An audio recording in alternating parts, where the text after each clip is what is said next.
حج نہیں کیا یا زکوٰۃ ادا نہیں کی تو یہ اللہ رب العزت کا اختیار ہے کہ چاہے تو آپ کو معاف فرما دے اور چاہے تو نہ فرمائے۔ لیکن حقوق العباد ایسے حقوق ہیں کہ جب تک ان حقوق کو وہ بندہ خود معاف نہ کر دے جس کے ساتھ آپ نے کوئی زیادتی کی ہو یا جس کے ساتھ کوئی برائی کی ہو، تو اللہ رب العزت کبھی بھی اس کو معاف نہیں فرمائیں گے۔ ایک موقع پر آپ صلی اللہ علیہ وآلہ وسلم نے فرمایا تھا کہ قیامت کے دن ایسے لوگ بھی آئیں گے جن کے پاس بے شمار عبادتیں ہوں گی، یعنی وہ نماز کے پابند رہے ہوں گے، ہمیشہ تمام روزے رکھے ہوں گے، انہوں نے حج بھی کیے ہوں گے، زکوٰۃ بھی ادا کی ہوگی، لیکن وہ مفلس ہوں گے۔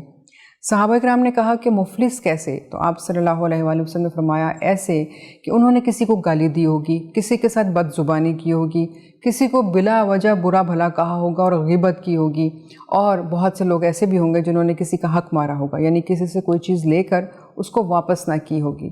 تو پھر اللہ رب العزت یہ کریں گے کہ اس کی تمام نمازیں، اس کی تمام عبادات، تمام حج اور عمرے اور جو کچھ بھی اس نے کیا ہوگا، اللہ تعالیٰ وہ تمام ان لوگوں میں تقسیم فرما دیں گے کہ جن سے اس نے کچھ لیا ہوگا اور واپس نہ کیا ہوگا، یا جن کے ساتھ اس نے کوئی بدزبانی کی ہوگی اور ان سے معافی نہ مانگی ہوگی، جن کی اس نے غیبت کی ہوگی اور اس کے بعد کبھی دوبارہ پلٹ کے پوچھا نہ ہوگا۔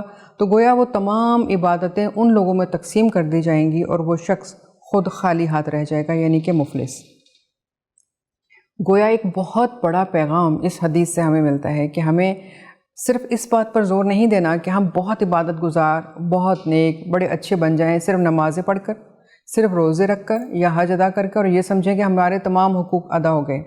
ہرگز نہیں، بلکہ اس کے ساتھ ساتھ ہم چونکہ دنیا میں رہتے ہیں اور دنیا داری کرتے ہیں، اس لیے اللہ تعالیٰ نے تمام لوگوں کے حقوق معین کر دیے ہیں، اور جب حقوق اور فرائض معین کر دی جاتے ہیں تو معاملات طے کرنا آسان ہو جاتے ہیں۔ جیسا کہ نبی رحمت محمد مصطفیٰ صلی اللہ علیہ وآلہ وسلم نے سب سے زیادہ والدین کے حقوق پر زور دیا، اور پھر قرآن بھی تو ہمیں بتاتا ہے، اور قرآن میں تو بہت وضاحت ہے اس بات کی، جہاں جہاں اللہ رب العزت نے قرآن پاک میں یہ فرمایا کہ اپنے رب کا شکر ادا کرو، وہاں اگلی آیت کا ترجمہ ہمیں یہ ملتا ہے اور اپنے والدین کا شکر ادا کرو۔ بھلا کسی اور کو اللہ تعالیٰ نے اتنی اہمیت، اتنی فضیلت دی؟ بالکل نہیں۔ اس کا مطلب ہے کہ والدین جو ہیں حقوق العباد میں سب سے اوپر ہیں، کہ جن کا حق سب سے زیادہ ہے۔ اور ویسے بھی جب ایک مرتبہ ایک شخص نے نبی کریم صلی اللہ علیہ وآلہ وسلم سے یہ پوچھا تھا کہ مجھ پر سب سے زیادہ کس کا حق ہے، تو آپ صلی اللہ علیہ وآلہ وسلم نے فرمایا تیری ماں کا۔ اس نے پھر یہی سوال فرمایا، تو پھر آپ نے بھی جواب میں یہی فرمایا کہ تمہاری ماں کا۔ پھر اس نے سوال پوچھا، آپ نے فرمایا تمہاری ماں کا۔ چوتھی مرتبہ جب اس نے پوچھا تو آپ نے کہا تمہارے باپ کا، یعنی تمہارے والد کا۔ تو گویا آپ صلی اللہ علیہ وآلہ وسلم نے وضاحت فرمائی ان تمام باتوں کی حقوق کے حوالے سے، جس کے بارے میں خود قرآن کریم میں اللہ رب العزت نے ہمیں یہ بتایا کہ والدین کے حقوق تمہارے اوپر بہت زیادہ ہیں، اور تمہیں وہ ادا کرنے ہیں، اور تمہیں ان کا شکر گزار رہنا ہے، تمہیں ان کے آگے کندھے جھکا کر رہنا ہے، سر جھکا کر رہنا ہے، ہاتھ باندھ کر رہنا ہے، ان کے سامنے اف نہیں کرنی۔ اور اگر وہ بزرگی کی عمر کو پہنچ جاتے ہیں، ضعیف ہو جاتے ہیں، کمزور ہو جاتے ہیں، تو پھر ان کے حقوق اور بھی زیادہ ہیں۔ تمہیں اس طرح سے ان کا خیال رکھنا ہے جیسا کہ تم نے بچپن میں وہ سنبھالا کرتے تھے۔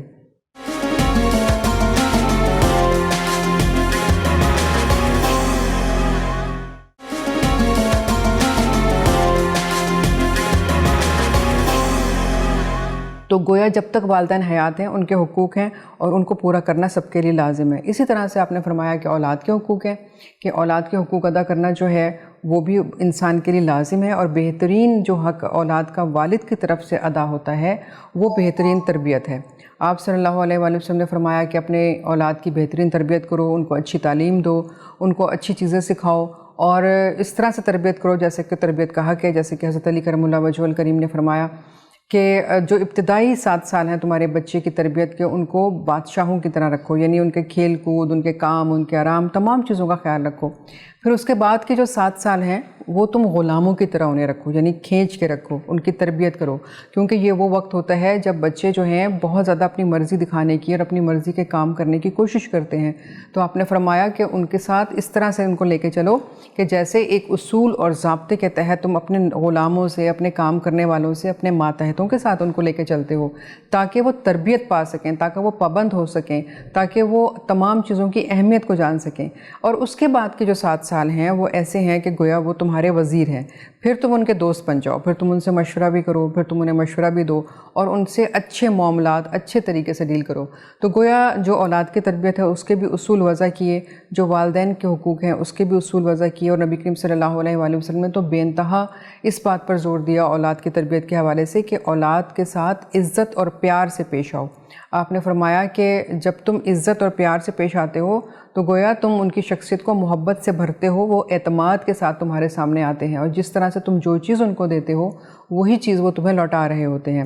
چند چیزوں کا بہت زیادہ زور دیا گیا اولاد کی تربیت پہ، یہ کہ جیسے انہیں نماز کا پابند بنایا جائے، انہیں اس بات کی عادت ڈالی جائے کہ وہ دوسروں کی خدمت کریں، اور خدمت سے مراد یہ ہے کہ جیسے وہ والدین کے کام کریں، گھر میں بزرگ ہیں، دادا دادی، نانا نانی، تو وہ ان کے کام کریں۔ یہ وہ چھوٹی چھوٹی خدمتیں ہیں جو ان کے اندر عاجزی پیدا کر دیتی ہیں۔ تو اس لیے اگر ہم انہیں نماز کی پابندی سکھاتے ہیں، اگر ہم انہیں عاجزی سکھاتے ہیں، تو گویا ہم ان کو، یہ ان کی تربیت کا ایک بہت اہم پہلو ہے جس پر ہم توجہ دے رہے ہوتے ہیں۔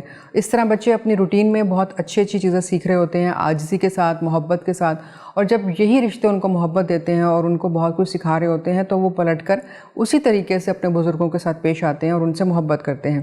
آپ صلی اللہ علیہ وآلہ وسلم تو اپنی والدہ کو اکثر یاد کیا کرتے، کیونکہ آپ بہت چھوٹے تھے جب ان کا انتقال ہو گیا تھا، تو آپ فرمایا کرتے کاش میری والدہ حیات ہوتی اور میں نماز کے لیے اٹھ گیا ہوتا اور وہ مجھے آواز دیتی تو میں سب کچھ چھوڑ کے اپنی والدہ کے پاس آتا اور ان سے کہتا جی اماں جان آپ نے کیا کہا۔ تو گویا یہ آپ نے بتایا کہ والدین کے حقوق تو اس حد تک ہیں کہ تم نماز کے لیے اگر کھڑے ہو رہے ہو اور پیچھے سے ماں باپ آواز دیں تو پہلے ان کی بات کو سن لو اور اس کے بعد تم عبادت کرو، کیونکہ اللہ رب العزت یہ جانتے ہیں کہ کس وقت کس کو کیا ضرورت ہے۔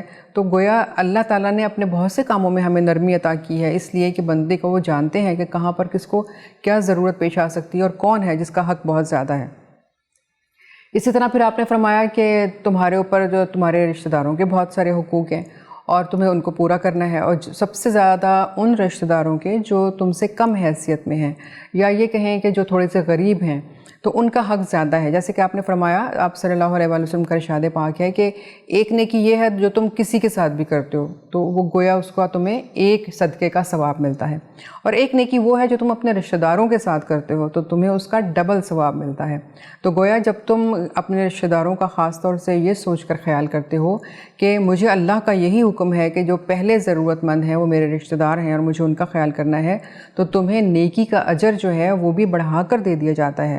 تو اس لیے آپ صلی اللہ علیہ وآلہ وسلم نے بے انتہا ہمیں تاکید کی کہ تم اس بات پہ نظر رکھو کہ تمہارے رشتہ داروں میں، ملنے والوں میں کون سے ایسے لوگ ہیں جو کہ تمہارے قریب ہیں لیکن وہ کھل کر اپنی ضرورتوں کو نہیں بیان کر سکتے، وہ غریب ہیں لیکن وہ کھل کر یہ کہہ نہیں سکتے کہ ہماری ضرورتیں کیا ہیں، لیکن جب تم ان کے پاس ہو تو پھر تمہیں یہ پتہ ہونا چاہیے کہ ان کی ضرورت کو کس طرح سے پورا کرنا ہے۔ اگر اللہ تعالیٰ نے تمہارا اوپر والا ہاتھ بنایا ہے تو تمہارا فرض ہے کہ تم نیچے والے ہاتھ کو مانگنے سے پہلے ہی عطا کر دو، اور تمہیں یہ پتہ ہونا چاہیے کہ تمہارے رشتہ داروں میں کون کون سے لوگ جو ہیں ضرورت مند ہیں۔ پھر آپ نے ایک اور بات ہمیں تلقین فرمائی، اور وہ یہ کہ رشتہ داروں سے کبھی بھی قطع تعلق نہ ہو۔ آپ نے فرمایا کہ وہ شخص نہیں بخشا جائے گا یا وہ شخص جنت میں نہیں جائے گا جو قطع تعلق ہو جاتا ہے رشتہ داروں سے۔ ایک شخص نے آپ صلی اللہ علیہ وآلہ وسلم کے حضور آ کے ایک درخواست پیش کی، اور گویا وہ کچھ درد میں تھا اور تکلیف میں تھا، اور وہ یہ کہنا چاہ رہا تھا کہ میں اس درد سے، اس تکلیف سے کیسے باہر آؤں اور کس طرح سے اس مسئلے کو حل کروں۔ اس نے کہا کہ میں اپنے رشتہ داروں کے ساتھ بہت اچھا سلوک کرتا ہوں، نرمی سے پیش آتا ہوں، جو اچھا کر سکتا ہوں وہ ہر طرح سے کرتا ہوں، لیکن وہ جواب میں میرے ساتھ بہت برا کرتے ہیں، میرے ساتھ اچھا رویہ نہیں رکھتے، مجھے برا بھلا کہتے ہیں، میرے اچھے کیے ہوئے کو بھی برا بنا دیتے ہیں، تو میں کیا کروں؟ تو آپ صلی اللہ علیہ وآلہ وسلم نے فرمایا کہ جو کچھ تم کہہ رہے ہو اگر تم اسی طرح سے کرتے ہو تو تم تو جنت میں جاؤ گے، لیکن ان کا حساب اللہ تعالیٰ ضرور ان سے پوچھے گا، اور تمہارے ساتھ تو ایک فرشتہ ہمیشہ رہے گا اللہ تعالیٰ کا جو تمہاری مدد کرے گا اور تمہاری مزید رہنمائی کرے گا۔ تو گویا جو شخص جیسا اچھا کام کر رہا ہے، آپ صلی اللہ علیہ وآلہ وسلم نے فرمایا کہ اس کو چاہیے کہ وہ کرتا رہے، وہ ہرگز اسے پیچھے نہ پلٹے، بلکہ یہ نہ سوچے کہ میں نے ان کے ساتھ نیکی کی تھی تو جواب میں انہوں نے برائی کی، کیونکہ جب آپ مسلسل اچھائی کرتے رہتے ہیں، جب آپ برائی کا جواب بھی اچھائی سے دیتے ہیں تو یقیناً ایک دن ضرور اس شخص کو یہ احساس ہوتا ہے کہ میں زیادتی کر رہا ہوں، میں ظلم کر رہا ہوں، میں غلط بات کر رہا ہوں۔ لیکن اس کے باوجود اگر آپ سمجھتے ہیں کہ وہ شخص ٹھیک نہیں ہوتا تو